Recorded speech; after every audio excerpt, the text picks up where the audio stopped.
You mentioned the FOMC.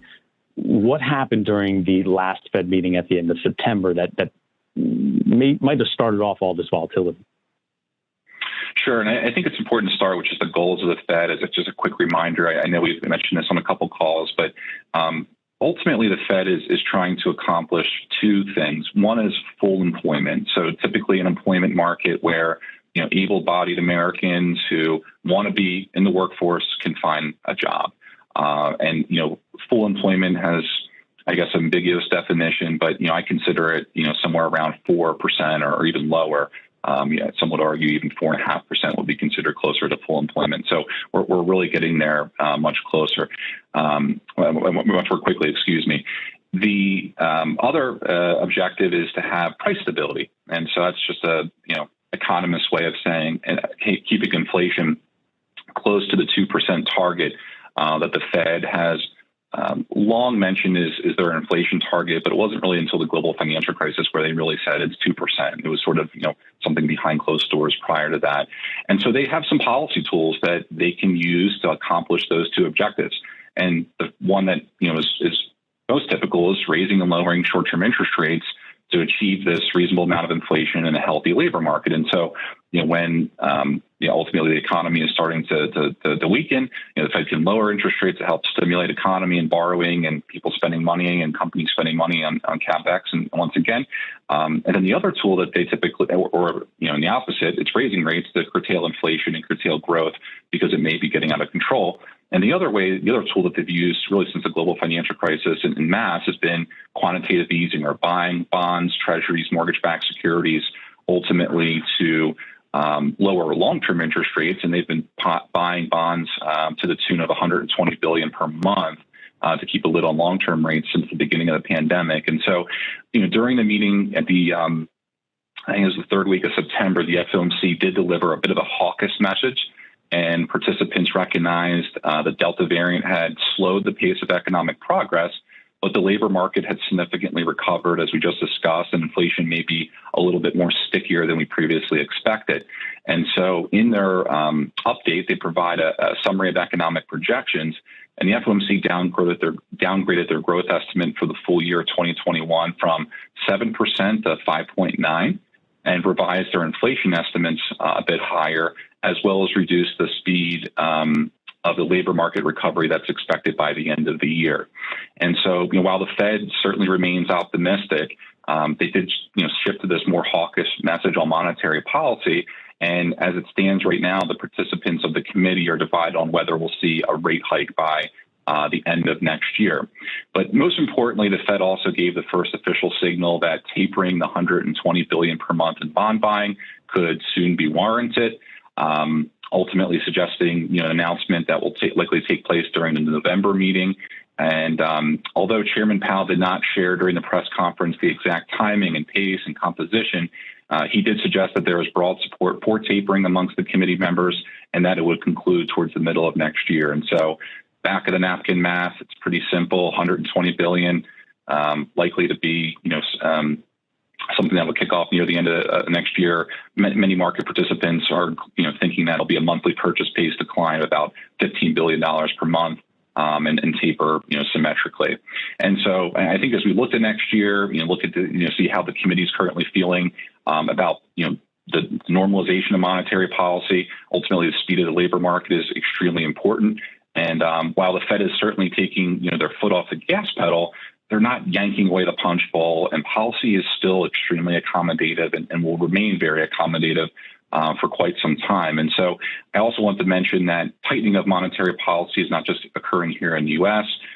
In the first week or second week of September, the European Central Bank also upgraded their growth outlook and responded to this positive development by announcing a more slow reduction in the pace of asset purchases as well, and a much slower pace than here in the United States. And so ultimately, I think the message is that the Fed is recognizing that inflation will be a bit more stickier and than anticipated, but ultimately committing to that transitory message.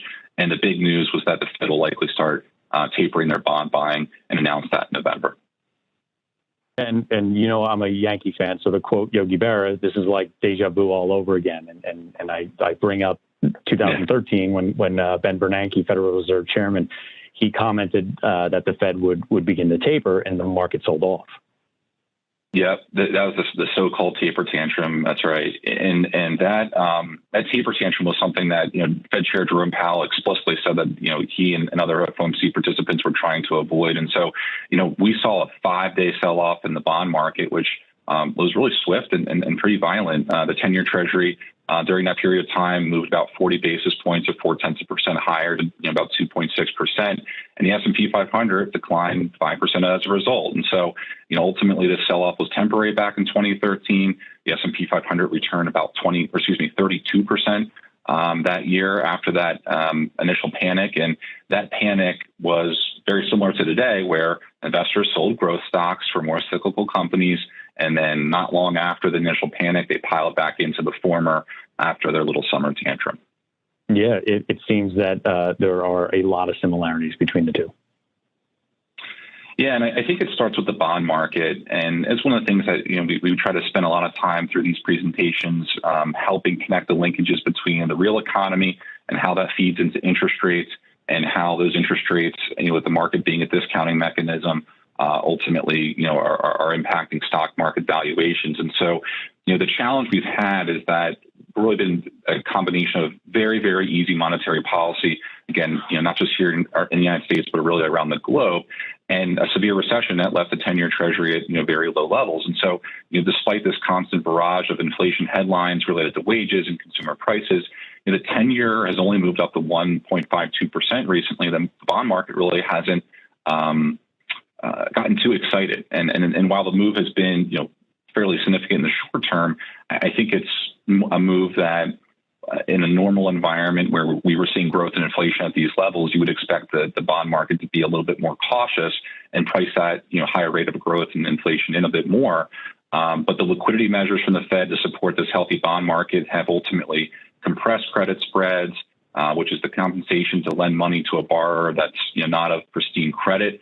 And despite our woes searching for a yield, international investors too have gobbled up treasuries, coming into the United States, buying bonds, driving their price up, which sends yields lower. And so, while raising rates is probably still a ways away, it could be a year, it could be more.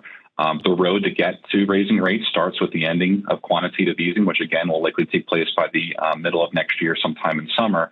And so, while I think rates moving higher is probably a 22 conversation about when in 23, it could change depending upon just how quickly that labor market snaps back, and if this inflation sticks around a little longer than the market participants and the FOMC are predicting. And so, again, as I mentioned, the chance of a rate hike by the end of next year is about 50%. I'd argue it's probably even a little bit lower than that. But we expect to see yields continue to grind higher. I don't think it's going to be necessarily the sprint like we've seen the last few weeks. Economic growth remains strong. Inflation risks remain higher than normal. And I think the bias of rates is certainly higher going into next year, which means it's extremely important to have a properly designed and positioned bond allocation, which typically is very sensitive to interest rate risk, especially on the long end of the curve. It's very important to consider other alternative asset classes beyond just traditional treasuries and very core-oriented bonds to provide some diversification and hedging benefits. And so, getting to the stock market, I know, bonds are everyone's favorite subject.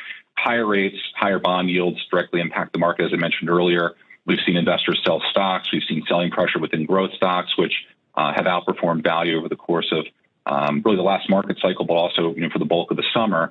And earlier last quarter, the fears about the Delta variant, drove interest rates lower. As I mentioned earlier, allowed for growth to outperform, for the last couple of months, but it's really been value-oriented stocks that have, taken the lead again. And I think one of the most confusing things is that as interest rates rise and economic activity is above trend, value stocks or businesses that are more cyclical in nature tend to outperform growth stocks, which is very confusing because you'd think higher growth means growth stocks will outperform, but it's actually the opposite. Go figure. And the reason being is that cyclical, value-oriented companies are much more sensitive to the economic cycle, and they're sensitive to this explosion of growth to the upside and also the down.